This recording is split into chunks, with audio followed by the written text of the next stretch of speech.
tulwana Mukama tulwanire kabaka Mukama taata kitange tugenda okussa emikono wansi bakabaka anunuddwa Mukama ng'Obuganda bununuddwa Mukama nga Uganda enunuddwa Mukama ng'Obusoga bununuddwa Mukama ng'Omumbera anunuddwa Mukama ng'Obwakabaka bwa Bunyoro bununuddwa Mukama n'Abanyankole balina Obwakabaka Mukama nabo baatulibwako Mukama nsabye otalono ngenda okuva Mukama nga buli Bwakabaka bwonna bununuddwa Mukama ne Uganda enunuddwa Akilaki Mukama leka omwoyo omutukuvu atambule Mukama akome ku buli Munnayuganda yenna Mukama omwoyo w'amaanyi omwoyo w'obusungu ntuma omwoyo w'ekiruyi ayambale Bannayuganda ntuma omwoyo w'obusungu ayambale Bannayuganda ayambale Abaganda bagobe Mayiga mu Buganda bagobe Museveni mu Uganda Bannayuganda batuule ntende Mukama omwoyo w'amaanyi Mukama ate kabaka gye bamusibira Mukama tetumanyiyo Mukama naye oli Katonda alaba mukyala Mukama omanyi gyali Mukama abasajja ababa muliko Mukama ntuma omwoyo w'amaanyi Mukama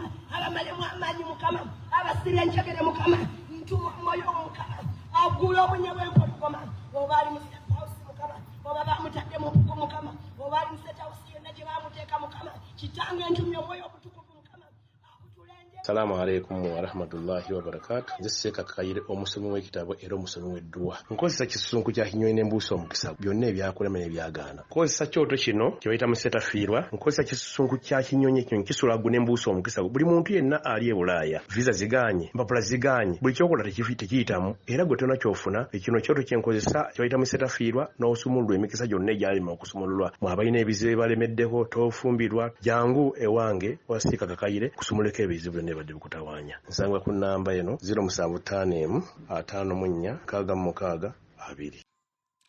Beebo nno Bannayuganda n'Abaganda abawangalira mu ggwanga lya Amerika olunaku olwaleero bakoze peaceful demonstration ng'olwalaga obutali bumativu bwabwe eri Mayiga. Mayiga yawamba kabaka n'amukwasa mwami Museveni. Wiiki nnamba eweze bukyanga kabaka awambibwa Mayiga tavangayo kola statement yonna ng'atugamba oba Namulonda mulamu oba kabaka ali mu mbeera ki oba aliwa. Abula yesuliddeyo gwa Nagamba asirise. Abaganda bagamba ekimala kimala. Mwagala kusaanyawo Buganda, mwagala kusaanyawo kabaka waffe. Lwaki temutulaga kabaka waffe? Lwaki temumuggyaayo gye mwamuteeka?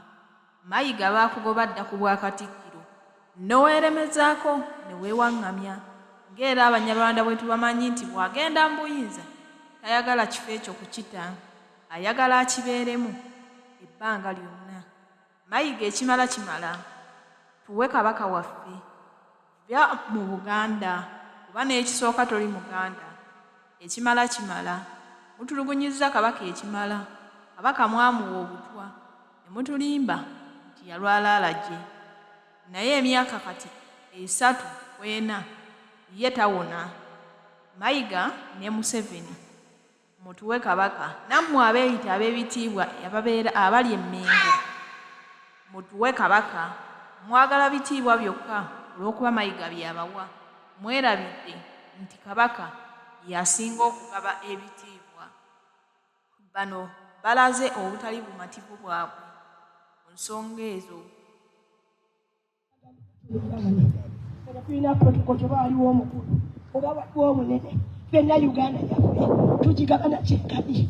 Buli omu alina obulumi, buli muntu tugenda muwa chance. Oyogere ekikuli ku mutima, oyogere ky'oyagala okugamba Mayiga, oyogere ky'oyagala okugamba Museveni. Tetugenda okukola kansooke kumula. Tuyinza okuzanyako ku music a little bit. Tuzanyeko ku music and then okay, all right.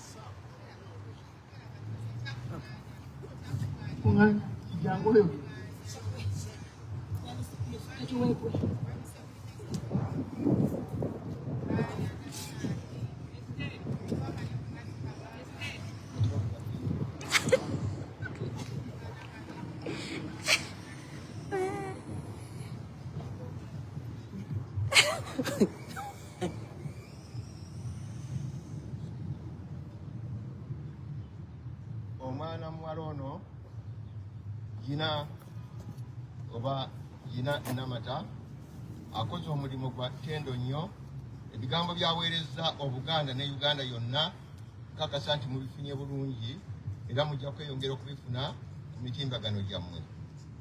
Omulanga gwabakubidde bulina okuyingira mu matu gammwe mwenna Bannayuganda, naddala bavubuka, the younger generation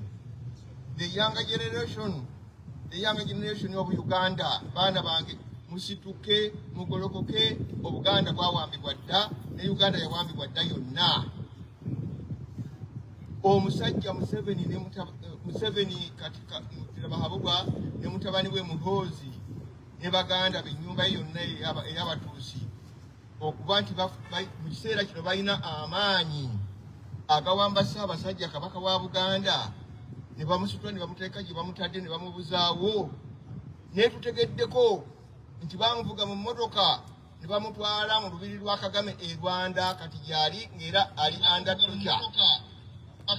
Bamutwala e Rwanda, badagala musonna mutegere Kabaka kyali mu Buganda ali Rwanda. Temuteekwa kwebaka.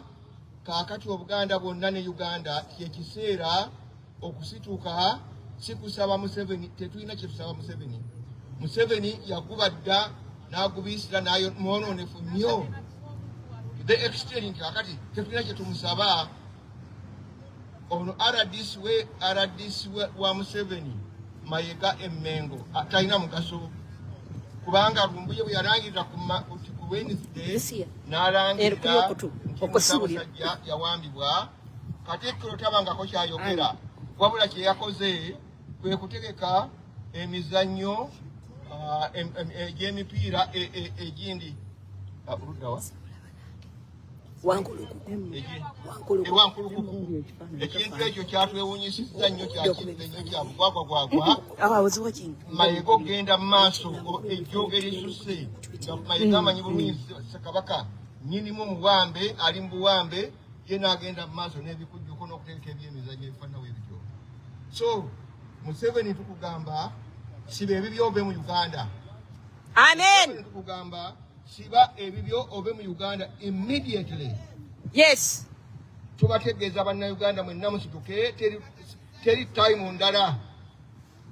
Mwenna muveeyo, mweyiwe ku nguudo, mukole ekisoboka, muggyeko Museveni. Museveni takyalina buyinza kubeera mu Uganda ato.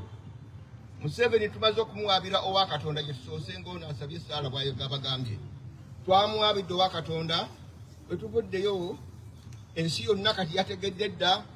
Joe Biden yategedde dda wano mu United States of America, ne Kabaka wa Bungereza yategedde dda, n'abakulu bonna mu European Union bategeezeddwa dda obuswegu n'obusirusiru bw'omusajja Museveni ne Kagame waako.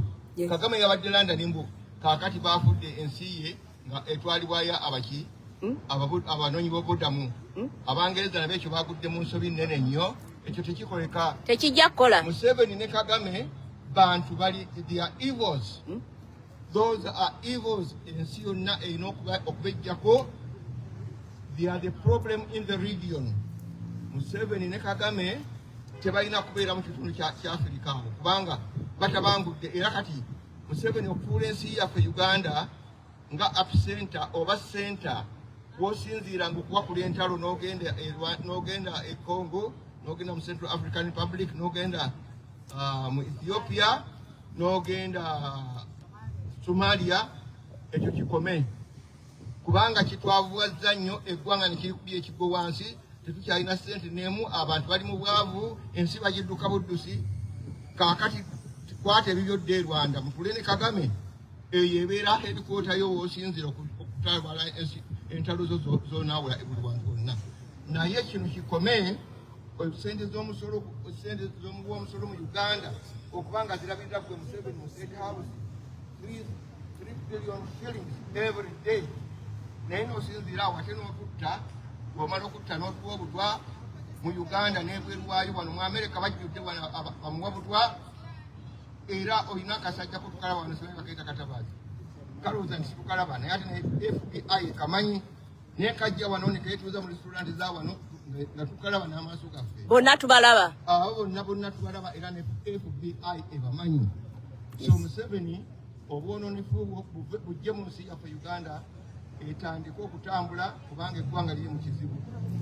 So therefore Museveni tukuwoninze era tolinayo nnaku ziwera weyambise wiiki eno wetwogerera wetufulumiza ebigambo bino osibemu ebyanguwa ogende ewabba bikumala ewabba mu Uganda bikumala bannayuganda mwenna ekyo kikome okuba nti mutwala Museveni nga omukulembeze wa Uganda tukirangira nga tusinzira mu United States of America takyali president wa Uganda parliamenti mugirenga mugiggala baterina mugaso tukubira omulanga ab'ekibiina kyaffe kyetwagala ennyo no ne people power ebintu byonna mu biyimirize ebitakyalina makulu buli kiseera kibaako n'ebikolerwawo essaawa eno yakutaasa Buganda ne Uganda activity ndala zonna muziggalewo simanyi kugulawo branches za kibiina mujjukira mwagulawo branches mu 2020 zonna Museveni n'azikuba n'azimalawo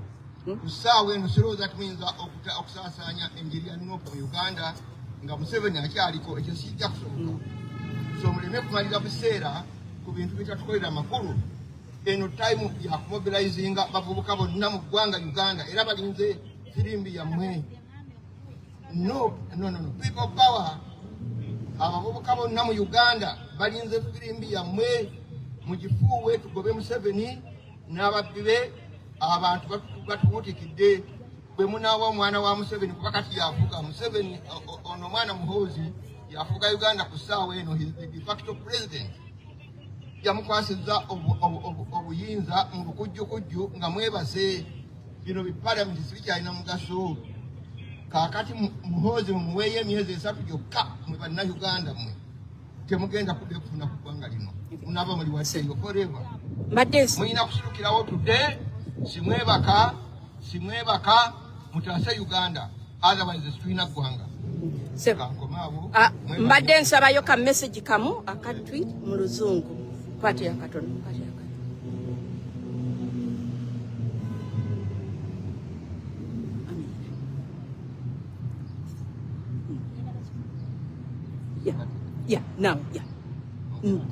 katitani just a short message mu luzungu. Okay. I want to send this message to the people of Uganda who don't understand the language I was talking in, that Museveni and his son Muhoozi and his family group, as they are ruling Uganda today, they are no longer legible or they are no longer legitimate to rule Uganda. They kidnapped our king. They kidnapped our king, King Ronald Mutebi. They kidnapped him on Tuesday, on Monday night, on 22nd, Monday night. They kidnapped him and drove him off to Rwanda. As we talk now, the king is in Rwanda being interrogated by Kagame and Museveni and others. So this is a total capture of the country. So Uganda, they regard it as part of Rwanda.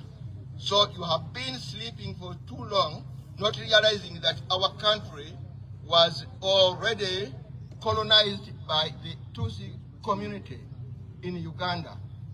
So these people have abused the hospitality we gave them. They came as refugees. Now they are ruling Uganda using the guns. The guns are bought on the taxpayers' money. So we say today, from the United States of America, in a city called Waltham, we declare that Museveni is no longer a president of Uganda. He's a kidnapper, he's a looter, he has led our country. He wants to make Uganda as the epicenter for his evil activities. You know, he launches, wars in Congo, in Sudan, and everywhere. So making Uganda as his base. And he's mortgaging Uganda at a very fast rate. So if you allow Museveni to stay on, by the end of the year, we shall have no Uganda. It will be gone because he has already handed over power to his son Muhoozi. So now Uganda is under the rule of the gun today. So there is no use of having parliament in Uganda today. There is no use of having anything to do with the politics. What we have today in Uganda as Ugandans is to rescue the country which has been grabbed or snatched from Ugandans, then annexed to Rwanda. Don't allow that to happen. All Ugandans, please, from the central, the east, the west, and the north, all regions, let's come together and get rid of Museveni once and for all. And that the job is today, not tomorrow. Something, whatever you do in Uganda, first of all, let's get our country back. That's all I can tell you, Ugandans. Please, please, for the first time, listen to this message. For the first time, listen to the messages coming from your leaders, from Kyagulanyi, from Lumbuye, from Asimwe, from all circles, from people from the diaspora. We have been tweeting, we have been sending messages, but you don't listen. For the first time, listen, because we have no country. You've got to recover our country. Thank you very much. Thank you.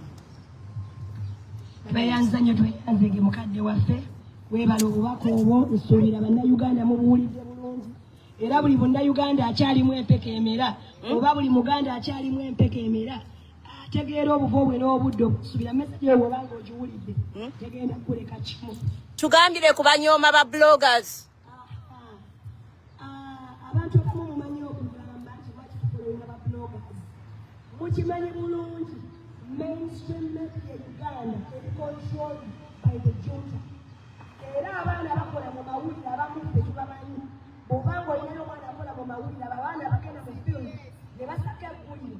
Bw'atuuka mu studio basaka kuyita ku ggulire eryo ne balaba. Bwe liba nga likuba gavumenti tebalisalira oba bali ebitinga. Kati awantu wokka w'oyinza okujja amawulire amatuufu ate tekiri Uganda yokka. Worldwide amawulire amatuufu kati bali ku social media. Kubanga mainstream media nga bwe mbagambye yonna mu nsi yonna ebeera controlled by that government. So yensonga lwaki tugoberera ba bloggers be bannamawulire bakakati betulina ng'abantu ab'enkyukakyuka. Era bw'owulira omuntu akugamba nti togoberera Lumbuye, towuliriza Bible and politics, towuliriza propaganda, oyo mulabe edduka. Abo abaana be banyooma, be balowooza nti tebaasoma, be balowooza nti tebasaanidde, olwaleero be bayimirizawo struggle, olwaleero be batuwa information bwe tutambulira. Nga ne bino byennyini ebyokumanya nti Kabaka muwambe era twalidde ku social media. Tetunnawulirayo rediyo n'emu oba TV n'emu e Uganda evudde n'ebira ku nsonga eyo. Kati osanga omuntu akugamba nti togoberera blog oba tomuwuliriza, oyo manya mulabe wa Uganda era mulabe wa nkyukakyuka. So bantu bange bannayuganda bannange, ngenda bwenjogedde mu ssaala nti ekikwata ku Buganda kiba kikutte ku Uganda. Ffenna tukimanyi nti administration ya Uganda eri mu Buganda. Yensonga lwaki omusajja oyo omulabe n'akyemalira dikiteeta Museveni kanywa musaayi nsi yaleeta akubye nnyo okulaba ng'anyigiriza Kabaka n'Obuganda. Abantu abamuyinza okirabanga tribalism naye nga ge mazima nti Museveni akimanyi bw'anyigiriza Buganda ne Kabaka n'amunyigiriza oba n'amutta akimanyi nti bannayuganda bala bajja kuvunna. N'olw'ensonga eyo bwe tubayitanga nti mujje tulwanirire Buganda oba mujje tulwanirire Kabaka, bino si bya Baganda, bino bya bannayuganda. Nkimanyi bulungi nti Buganda ejjudde abantu abatali Baganda.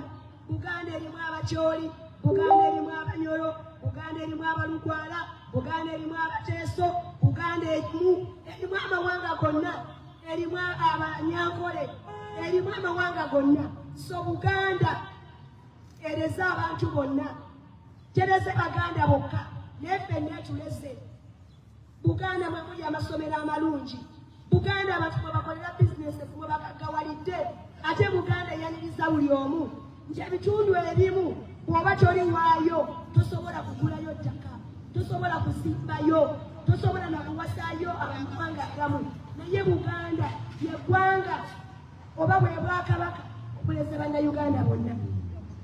n'olwensonga eyo bwe tubayitanga nti bane mubeeyo mujje tulwanirire Obuganda oba mujje tulwanirire Kabaka tuba tuyita Baganda tuba tuyita Uganda tukimanyi bulungi ffenna nti erinnya Uganda lyava mu Buganda kyandibadde kibawa okutegeera nti Buganda yankizo nnyo mu kubeerawo kwa Uganda mu politics wa Uganda era ne mu history ya Uganda kati nange nina message endala okuweereza nze yange genda wa Mayiga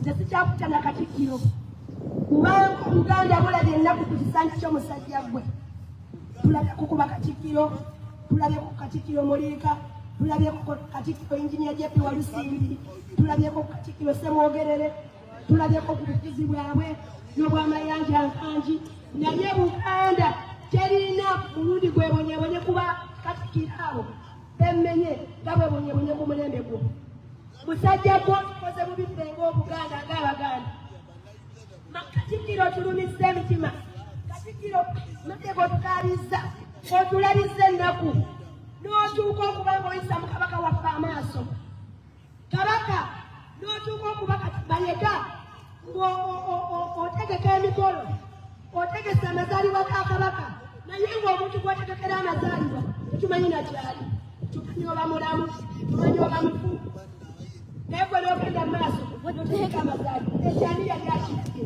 bannange Baganda bannange Bannayuganda bannange tujja baloga nammwe ne mwesiba gomesi ne mwambala amakanzu ne mugenda ku mikolo egyo naye mwe nga temwebu kumwe mwenna abagenda ku mukolo ogwo eriyo omuntu ayinza okutegeka baatide y'omwana we ng'omwana taliiwo eriyo omuntu ayinza okutegeka baatide y'omukyala oba ey'omwangi we oba ey'amaama we ng'omuntu gwategekete taliiyo bannange ani yabaloga Bannayuganda ani yabaloga lwaki temuzuukuka lwaki temulaba ensonga zino n'abakazi n'abasajja abakulu n'ategeka emipiira gy'ebika by'Abaganda era ne mugenda naye nga tukimanye bulungi nti Kabaka ye yabeeranga omugenyi omukulu ku mikolo egyo gyonna n'olwaleero wano mu America balina enteekateeka ze bategeka mu Kabaka yasiimye simanyi agenda kugulawo branches za babusaani Buganda kumu babiise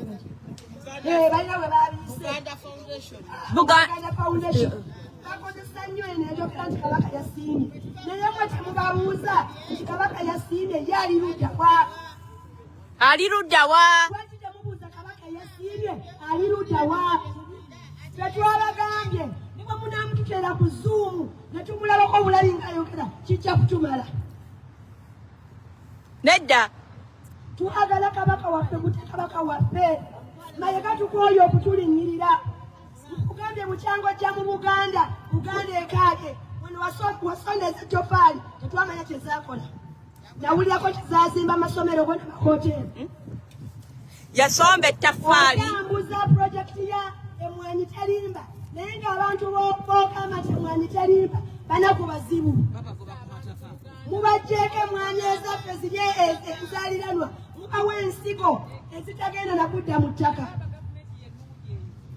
n'otuuka okugamba n'okonfeeringa gavumenti ya Museveni ku gavumenti eziyise n'ogamba titulabangayo gavumenti nnungi ng'eno naye nga gavumenti gy'owaana yessa abaana ba Buganda yetulugunyiza abaana ba Buganda nti n'amabegako Sanje yakukaabira Sanje mwenna mumumanyi abantu b'enkyukakyuka yalaajanira Kabaka yalaajanira Katikkiro omusajja atu Kabaka emikono bagisibadde bamuwamba naye gwe Katikkiro gwe Mayiga asobola okwogera nayo omutujju munna Museveni kiki kye wali okozeewo ku baana ba Buganda be basibye bakomera n'otuuka okutukama nti eno gavumenti nnungi nnyo tugirabangako musajja gw'oli mubi naye obubi bw'otukoze bwotyo bw'ogenda okubonaabona oli mulogo kufa ng'ozunga ogenda kufa ng'owunnuuna ogenda kubula wotula musajja gwe kino ekikolimo kigenda kukukwata kikwate abaana bo abaana b'abaana bo n'abaana b'abaana bo mulembe okwokunanga Bayibuli weega Mayiga tukukooye bbe Mmengo Kabaka yakugobadde Mmengo naye olemeddeyo oli musajja mukalu nnyo toswala nalabye abantu abataswala ne musajja ko toswala bakakuwa ebbaluwa bbiri nga bakukuba Mmengo naye oli mukalu muzibu olemeddeyo Mayiga tukukooye tukukoye Mengo esiyo nechimanyi choli Buganda Daye wamwe oli Munyarwanda tukukoye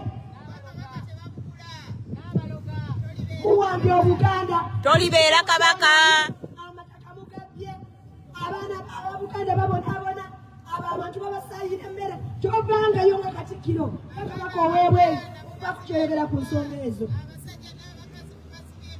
naye tukukoye Mayiga tukukoye tukugamba omulundi okusembayo ebigambo bigenda kutuuka ekiseera nga tebikyakola nga tugenda kulumba bulumi bubuliwo kubanga kyowuliro olina mputu musajja gwe tuviire takabaka waffe tumanyi Museveni akozesa gwe okutulugunya kabaka n'oyo yeekyo omulangira wa Ssajja bwe baakozesa n'oyo n'abaloga naye tubakoye kimala kimala Katende wa Ebonzi tubakoye bantu mwe naye mugenda kubulawa munywa amazzi nga Mukama wamwe Museveni agenda nammwe mugendanga naye kubanga bwe mulisigala mugenda kubulawa munywa amazzi tubakoye Mayiga tukukoye lekerawo okubba ssente za Buganda lekerawo okutyobola kabaka waffe kati olwaleero ndowooza olowooza gwe kabaka naye ne bw'onolowooza nti gwe kabaka Bwakabaka tebabugula buba buzaale tosobola kubeera kabaka ne bw'onookola otya ate ne bw'onoogula Abaganda abamu ab'olubatu tosobola kugula Buganda yonna tosobola kugula mukwano gw'Abaganda eri kabaka naye ekimala kimala musajja mukulu weewumuzeeko ve Buganda ve Mengo va mu Uganda wano ne Medicine kwe yakwogeddeko gw'obatuma ebyokukola baabadde bamukunya kilwaki takkiriza pulezidenti waffe ogenda ku CBS n'alyoka addamu n'agamba nti temumbuuza mubibuuze Mayiga kitegeeza gwowa ebiragiro Mengo gw'ogamba nti ono ayingire ono tayingira naye tukukoye ekimala kimala Abaganda muyimuke mugobe Mayiga Mengo okubonabona kwa Buganda it is because of Mayiga kituufu omutwe omukulu ye Museveni naye ayina abamukolera kati nga amukolera mu Buganda yoyo Mayiga gwammwe kwa muyita Katikkiro naye ffe tumuyita RDC Abaganda muyimuke mwegwaneko Mayiga tagenda bannange ekimala kimala ebyo bye byange